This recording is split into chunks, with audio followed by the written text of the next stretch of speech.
Teman-teman media tadi telah diuraikan oleh Pak Menteri, pendapatan negara khususnya penerimaan pajak 1.917,6 triliun, pendapatan kepabeanan dan cukai 300,3 triliun, dan PNBP 534,1 triliun. Apa yang terjadi di sepanjang tahun untuk komponen-komponen ini? Next slide adalah yang sebelah kiri atas, bar yang sebelah kiri atas itu perpajakan. Artinya ini kombinasi pajak dan bea cukai. Lihat di kuartal 1 kita 400,1 triliun itu lebih rendah dibandingkan tahun lalu, 2024. Kuartal 2 ada peningkatan. Kuartal 3 lebih rendah lagi. Kuartal 4 ada peningkatan. Ini dinamika kuartal 1, 2, 3 terhadap penerimaan perpajakan kita. Jadi yang namanya penerimaan pajak dan kepabeanan dan cukai itu memang dia memiliki dinamika. Dia meskipun kita sudah taruh target pajaknya, tapi berapa yang betul-betul dikumpulkan menyesuaikan dengan gerak ekonomi. Kalau yang sebelah kanan adalah capaian penerimaan negara bukan pajak. Lihat di Q1, Q2, Q3 selalu di bawah tahun 2024. Kita bersyukur di Q4 ada peningkatan.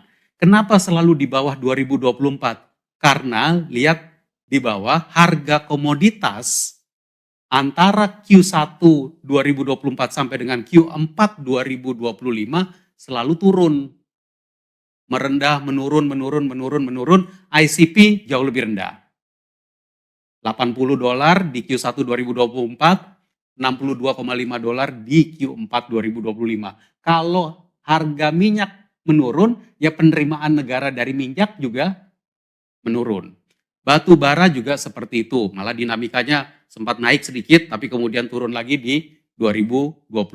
Gas alam, nikel juga seperti itu. Ini adalah dinamika dari harga komoditas yang cerminannya adalah penerimaan negara.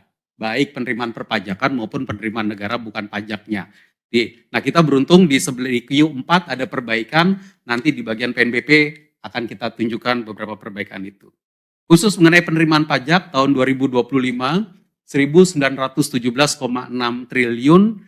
Kalau kita seperti bulan-bulan yang lalu, saya selalu menampilkan angka bruto dan angka neto. Angka bruto penerimaan pajak itu tumbuh 3,7%. Angka neto penerimaan pajak adalah minus 0,7%. Jadi di bawah 2025 itu di bawah 2024. Namun kalau kita bagi antara semester 1 dengan semester 2, ini yang di sebelah kanan. PPh badan itu kalau Q1-nya itu minus 10% dibandingkan 2024. Q2-nya membaik 2,3. PPh orang pribadi dan PPh 21 juga seperti itu. Semester 1 minus 19,4%, semester 2 membaik ke 17,5%. PPh final, PPh 22, PPh 26 juga seperti itu. Semester 1 tekanannya itu cukup tinggi, tapi ada perbaikan di semester 2. PPN, PPNBM juga ada perbaikan di semester 2. Ini dinamika perekonomian yang tercermin di dalam penerimaan pajak kita.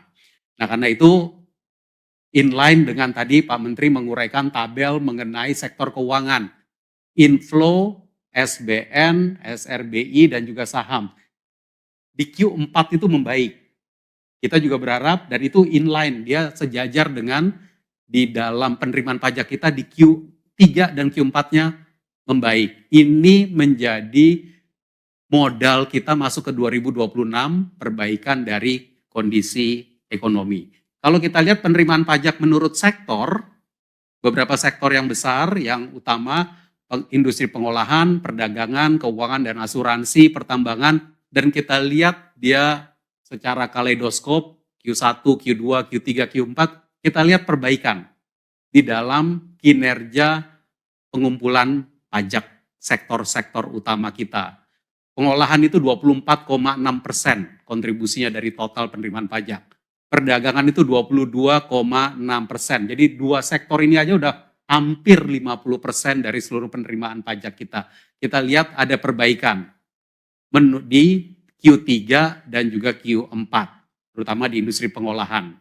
Keuangan dan asuransi juga seperti itu, pertambangan juga seperti itu. Lagi-lagi ini adalah pijakan yang baik untuk kita masuk 2026.